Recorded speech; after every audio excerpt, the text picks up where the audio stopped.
कक्षा 10वीं के सभी छात्रों को आज की गणित की कक्षा में आपका स्वागत है। आज हम अध्याय 4 चैप्टर 4 पढ़ेंगे, समझेंगे। चैप्टर 4 हमारा है बहुपद और वर्ग समीकरण यानी कि द्विघात समीकरण। द्विघात समीकरण, सबसे पहले हम इसके बारे में थोड़ी सी जानकारी ले लेते हैं। अध्याय 2 में हमने विभिन्न प्रकार के बहुपदों का अध्ययन किया था, जैसे कि एक बहुपद ax² + bx + c, जहाँ a बराबर नहीं है 0। यदि a 0 के बराबर नहीं हो तो इस प्रकार का एक बहुपद हमें प्राप्त होता है, तो ये हमारे पास क्या कहलाता है? बहुपद कहलाता है। यदि हम इसी बहुपद को 0 के समान बराबर बता दें या तुल्य बता दें तो वह हमारी एक वर्ग समीकरण बन जाती है। जैसे ax² + bx + c बराबर 0, जहाँ a बराबर नहीं है 0, कंडीशन यही रहेगी। लेकिन फर्क इतना हुआ कि यदि ये 0 के बराबर नहीं है तो बहुपद कहलाता है, और यदि ये 0 के बराबर हो जाती है तो यह एक वर्ग समीकरण बन जाती है। मतलब कहने का क्या है कि ये तो एक बहुपद है और ये एक द्विघात समीकरण है या वर्ग समीकरण है। ओके, और वर्ग समीकरण या द्विघात बहुपद में हमेशा घात 2 ही होती है। 2 से अधिक घात द्विघात समीकरण में या वर्ग समीकरण में या एक द्विघाती बहुपद में घात 2 ही होती है। वास्तव में हम दैनिक जीवन से संबंधित कई समस्याओं को हम इस द्विघात समीकरण से यानी कि वर्ग समीकरण से हल करते हैं, और इस वर्ग समीकरण का जो मानक रूप है वो इस प्रकार से होता है। तो वर्ग समीकरण का अगर मानक रूप पूछा जाए तो हम क्या लिखेंगे? वर्ग समीकरण का या द्विघात समीकरण का मानक रूप ax² + bx + c बराबर 0, जहां a, b और c ये तीनों एक वास्तविक संख्याएं होती है। वास्तविक संख्याएं हैं ये इस प्रकार से। यदि इस प्रकार का हम समीकरण कभी मान लो मानक रूप पूछा जाए, स्टैंडर्ड फॉर्म स्क्वायर इक्वेशन का अगर पूछा जाए यानी कि द्विघात समीकरण का पूछा जाए तो हम लिखेंगे ax² + bx + c बराबर 0, जहाँ a, b और c वास्तविक संख्याएं होती है। और ये तो बता ही दिया आपको कि द्विघात समीकरण का घात हमेशा 2 होता है। तो ये थे हमारे सामान्य जानकारी द्विघात समीकरण के बारे में यानी कि वर्ग समीकरण के बारे में। अब आते हैं हम प्रश्नावली 4.1 पर। 4.1 में हमें कुछ प्रश्न दिए गए हैं और हमें उसमें से पहले प्रश्न में ये बताना है कि ये वर्ग समीकरण या द्विघात समीकरण है या नहीं है। ठीक है, जैसे कि पहला क्वेश्चन नंबर, पहले तो एक्सरसाइज 3.4.1 का क्वेश्चन नंबर 1 और 1 का भी 1, और हमें बताना है जांच कीजिए कि क्या निम्न द्विघात समीकरण है। तो देखते हैं हम x + 1 का होल स्क्वायर = x + 1 का होल स्क्वायर = x - 3। हम इसे अगर इस स्थिति में देखें तो यह एक वर्ग समीकरण हमें दिखाई तो देता है, लेकिन ये होल स्क्वायर के रूप में है, तो हम इसको वर्ग समीकरण नहीं कह सकते। वर्ग समीकरण हमेशा उसके जो मानक रूप है उस रूप में होना चाहिए, तभी हम बता सकते हैं। तो यहाँ पर हम देखते हैं इसको क्या कर सकते हैं। हम पहले इसको क्या करेंगे? हल करेंगे। हल में a + b का होल स्क्वायर फार्मूला है, हम जानते हैं। मैं यहाँ पे लिख देता हूँ a + b का होल स्क्वायर बराबर a² + b² + 2ab। 2ab को बीच में लिख के b² को बाद में भी लिखते हैं कहीं जगह पर। ए स्क्वायर मतलब हमारे पास में है एक्स स्क्वायर 1, बी स्क्वायर 1 और प्लस 2 इंटू ए के मान में x और b के मान में 1 इंटू ए और बराबर में 2 का x से गुणा करेंगे 2x माइनस 2 का 3 में गुणा करेंगे 3 दूनी 6 x स्क्वायर प्लस 1 1 का वर्ग 1 ही होता है माइनस प्लस 2 का 1 में गुणा 2 1 2x बराबर 2x माइनस 6। 2x प्लस के हैं 2x माइनस के हैं काट सकते हैं। अब जो बचे हुए उनको हम चेंज करते हैं। x स्क्वायर प्लस 1 माइनस ये माइनस के 6 पक्षांतरों के इधर आएंगे तो ये प्लस के 6 हो गए बराबर में क्या बचेंगे 0। x square plus 7 is equal to 0।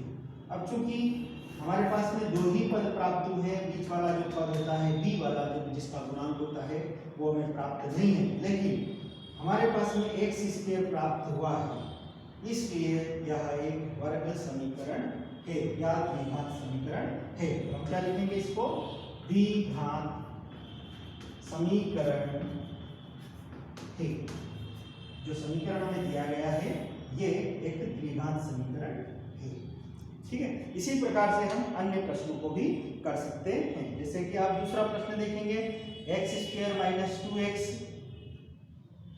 दूसरा है क्वेश्चन नंबर 1 का ही दूसरा देखेंगे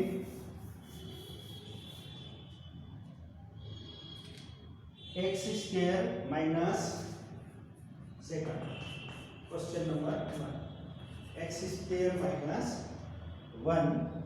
2x इज इक्वल टू -2 और साथ में है 3 minus x।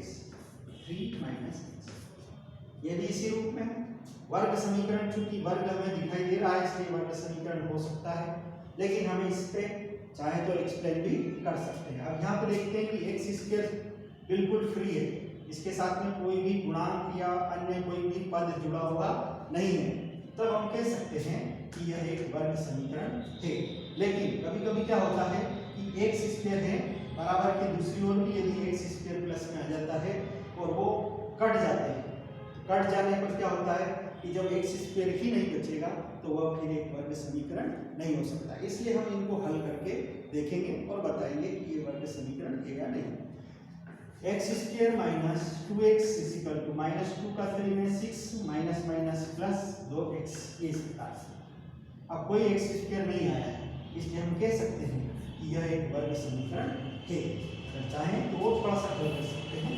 X square minus 2x, ये प्लस 2x इधर आएंगे तो माइनस के 2x, माइनस से इधर आ जाएंगे तो प्लस के 6 बराबर 0, या एक्स स्क्वायर माइनस 2 2 4x हो जाएंगे प्लस 6 बराबर 0। देख लीजिए अगेन स्टैंडर्ड फॉर्म मानक रूप, इसलिए यह एक वर्ग समीकरण है।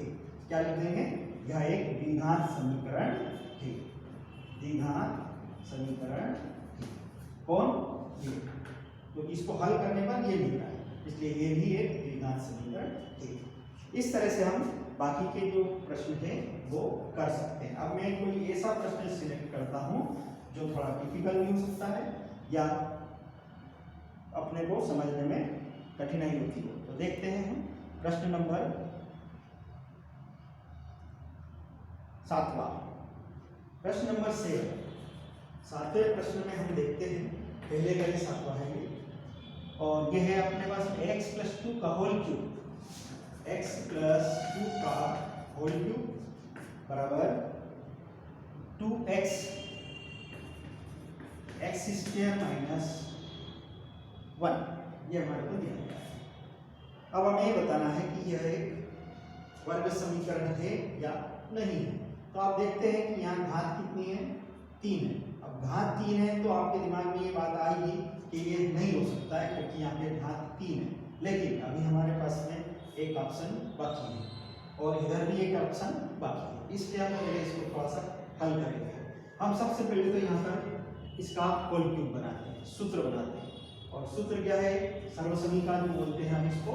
a प्लस बी का होल क्यूब बराबर a cube plus 3a square b plus 3ab square plus b cube, ये फॉर्मूला है इसका। इस फार्मूले का उपयोग यहाँ पर करेंगे। ठीक है, तो सबसे पहले ए क्यूब, ए मतलब एक्स क्यूब प्लस 3 ए की जगह एक्स स्क्वायर, बी की जगह 2, फिर प्लस 3 ए की जगह एक्स इंटू बी की जगह 2 स्क्वायर प्लस बी क्यूब यानी कि 2 का क्यूब बराबर, अब इधर वाले 2x का और x स्क्वायर का गुणा हो जाएगा, तो ये हो जाएंगे आपके पास में 2x क्यूब माइनस 2x का 1 में गुणा होगा तो माइनस के 2x। अब आप देखेंगे कि ये x क्यूब है और इधर 2x क्यूब है, तो क्या होगा कि ये आपका वर्ग समीकरण नहीं होगा, क्योंकि एक x क्यूब हमें बच जाएगा। देखते हैं, x क्यूब प्लस 3 दूनी 6 एक्स स्क्वायर प्लस 3 ये 4 हो जाएंगे, 2 का वर्ग 2 दूनी 4, 4 किया 12x प्लस 2 का क्यूब 2 दूनी 4, 4 दूनी 8 हो जाएंगे, ये 2x क्यूब माइनस 2x। पक्षांतर करते हैं, पक्षांतर में हम क्या करते हैं कि ये x क्यूब एक ही है और ये 2 है, तो हम इन पूरी राशि को उधर ले जाके 0 इधर बचा सकते हैं या उस पूरे को इधर ला करके भी कर सकते हैं। अगर मान लो उसको लाते हैं इधर तो x cube minus 2x cube, ये क्यूब क्यूब साथ में हो गए, फिर आगे plus 6x square plus 12x और ये 2x हम इधर आ जाएंगे तो प्लस के 2x हो जाएंगे प्लस 8, अब इधर कोई नहीं बचा हुआ है इसलिए x में से 2x क्यूब घटाएंगे तो माइनस के x cube plus 6x square 12 और 2 14x प्लस 7 बराबर 0। यहाँ पे हम देखते हैं कि x क्यूब आ रहा है, वर्ग नहीं है। अगर यहाँ से शुरू होता तो ये वर्ग समीकरण है, लेकिन ये यहाँ से शुरू हो रहा है इसलिए वर्ग समीकरण नहीं है। क्या द्विघात समीकरण नहीं है, द्विघात समीकरण नहीं है। ठीक है ना, इस प्रकार से हम प्रश्नों को हल कर सकते हैं। तो शेष प्रश्न जो इसके हैं वो आप इस प्रकार से हल करके देखेंगे और बताएंगे कि ये द्विघात समीकरण है या नहीं है। ओके, अब आते हैं हम क्वेश्चन नंबर 2 पर। क्वेश्चन नंबर 2 में आपको कुछ समस्याएं दे रखी है, दैनिक समस्याएं। उन दैनिक समस्याओं को वर्ग समीकरण के रूप में बदलना है। ठीक है, तो दैनिक समस्याओं को वर्ग समीकरण में हम बदलेंगे। हमारा प्रश्न है इस प्रकार से, एक आयताकार भूखंड का क्षेत्रफल 528 वर्ग मीटर है, क्षेत्र की लंबाई मीटरों में चौड़ाई के दुगने से 1 अधिक है, हमें भूखंड की लंबाई और चौड़ाई ज्ञात करनी है। ठीक है,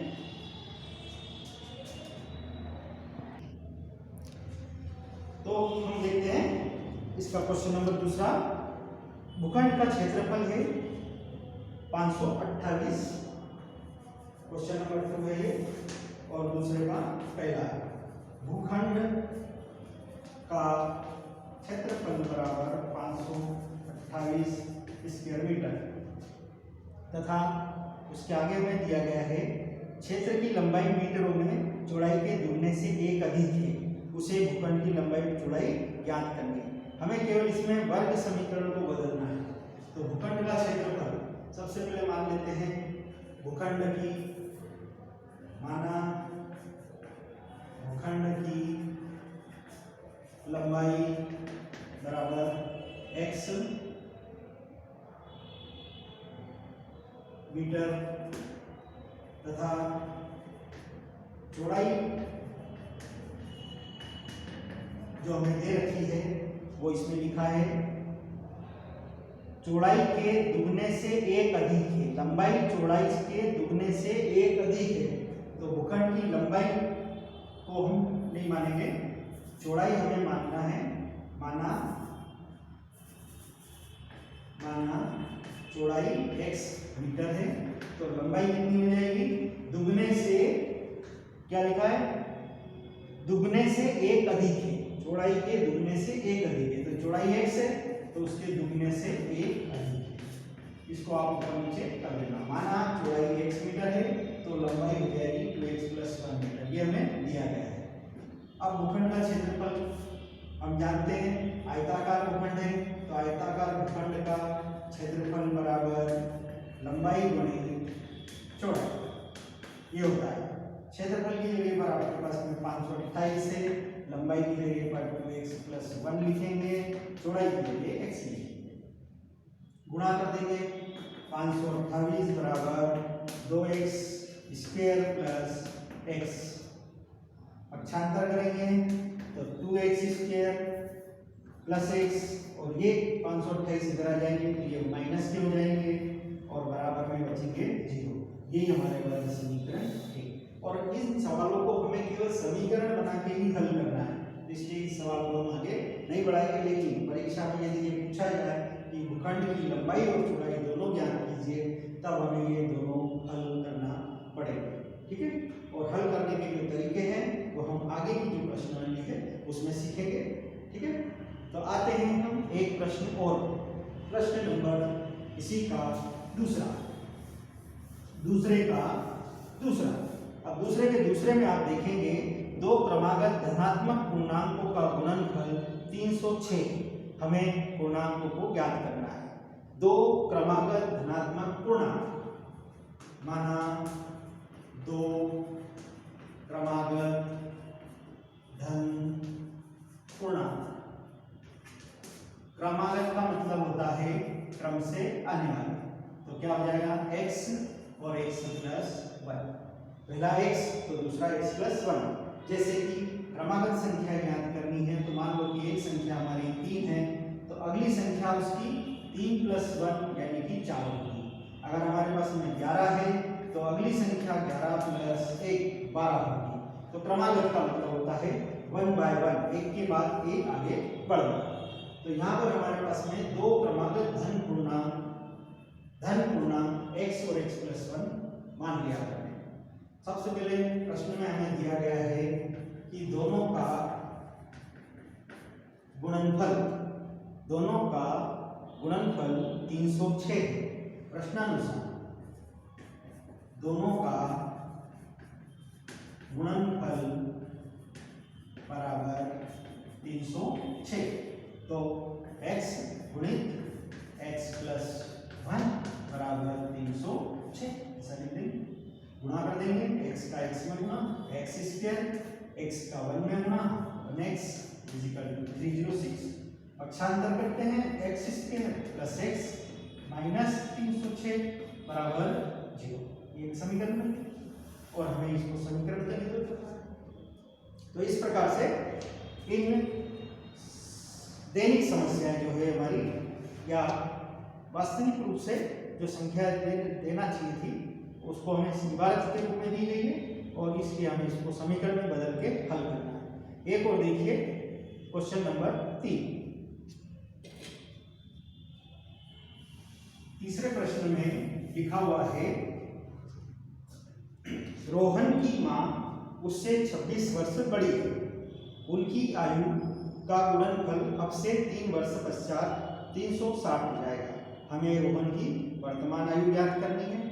रोहन की मां उससे 26 वर्ष बड़ी है, तो पहले हम मानेंगे, माना ये दूसरे का तीसरा है, माना रोहन की आयु बराबर x वर्ष, ठीक है। अब मां की आयु, मां उससे 26 वर्ष बड़ी है, तो क्या लिखेंगे, अतः मां की आयु बराबर x + 26 वर्ष, ये हो गया। अब आगे प्रश्न में लिखा हुआ है कि उसकी आयु का गुणनफल अब से, उनकी आयु का गुणनफल अब से 3 वर्ष पश्चात 360 हो जाएगा। अब से यानी जो अभी आयु है उससे 3 वर्ष पश्चात 360 हो जाएगा। तो कैसे लिखेंगे, 3 वर्ष बाद रोहन की आयु और 3 वर्ष बाद ही मां की आयु। 3 वर्ष बाद रोहन की आयु x + 3 वर्ष। इसी तरह से 3 वर्ष बाद मां की आयु बराबर x प्लस 26 प्लस 3 बराबर x प्लस 29 वर्ष, यानी इन दोनों का गुणनफल 360 है ना।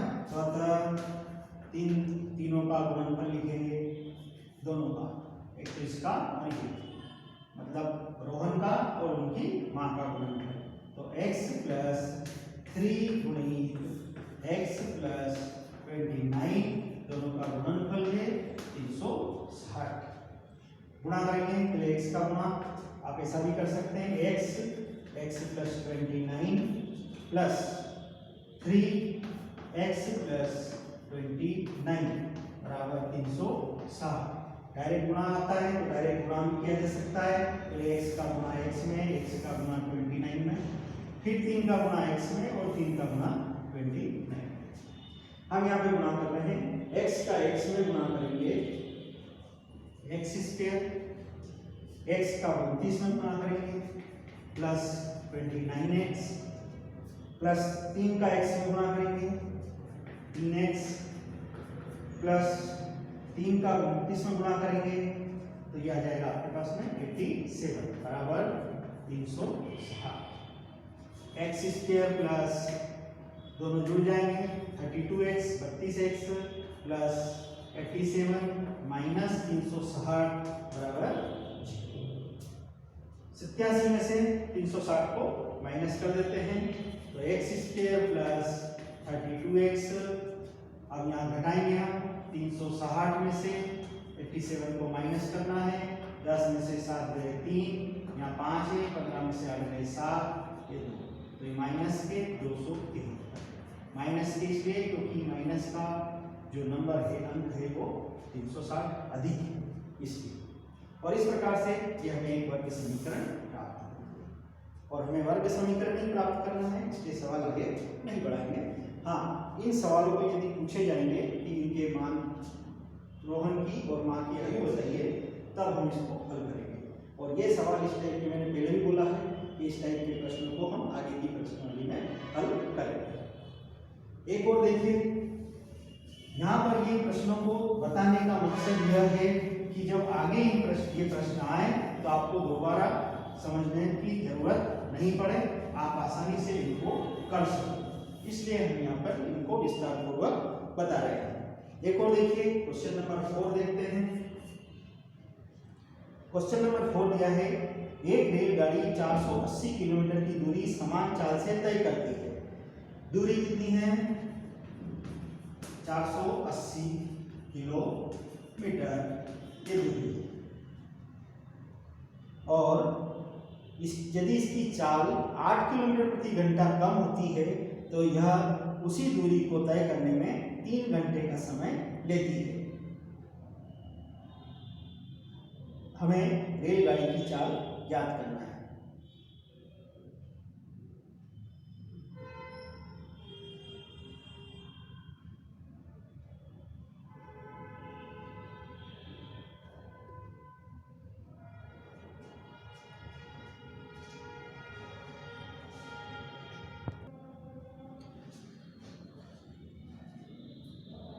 दूरी 480 किलोमीटर, माना रेलगाड़ी की सामान्य चाल x किलोमीटर पर आवर्स 8 किलोमीटर प्रति घंटा की चाल में कमी करने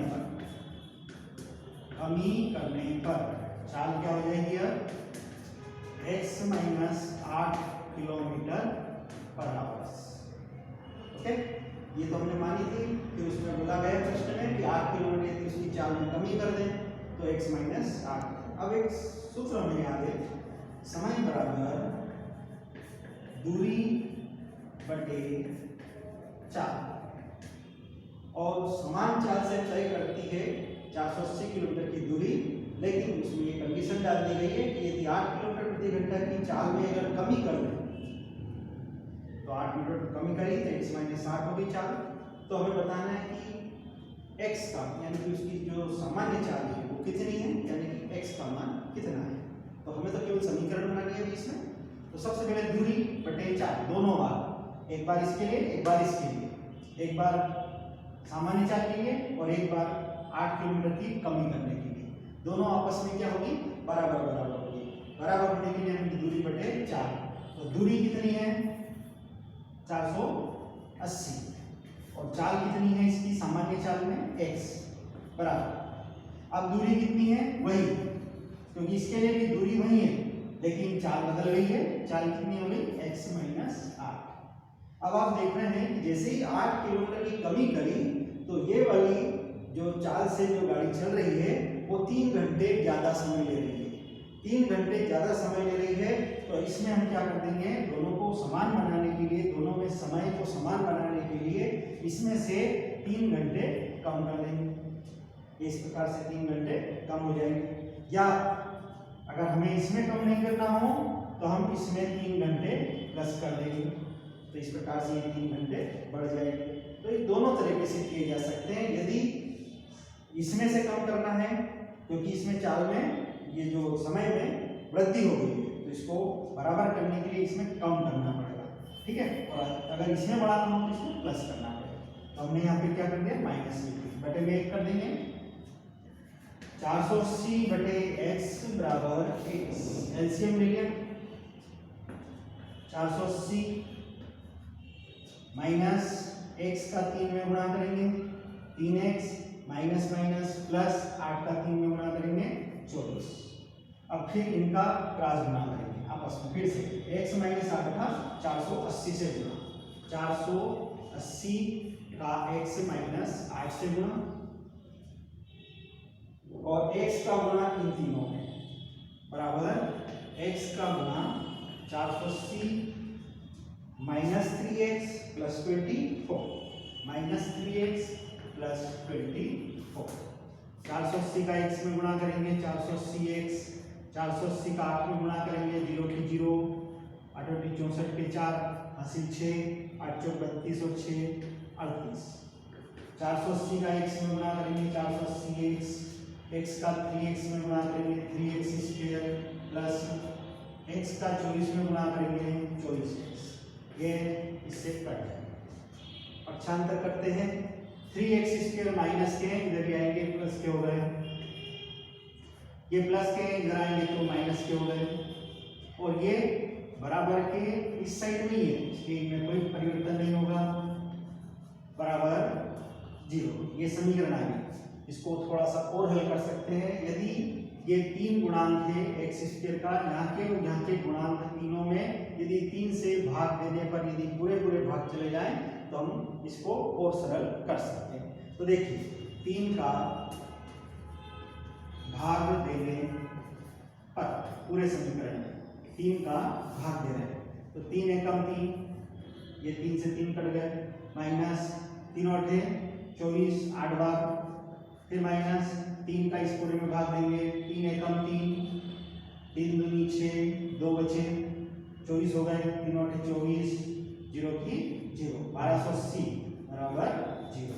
इस प्रकार से एक वर्ग समीकरण या द्विघात समीकरण हमें प्राप्त होती है। तो ये था हमारा दूसरे का चौथा। तो हमने चारों प्रश्नों को, दूसरे के चारों प्रश्नों को हल किया है केवल समीकरण बनाने तक, ठीक है। इन्हीं समस्याओं को हम अगली प्रश्नवालियों में भी समझेंगे और उसके आगे तक हल करेंगे। आज इतना ही है, कल अगले वीडियो में हम और अगली प्रश्नावली हल करेंगे। आज के लिए इतना ही, धन्यवाद।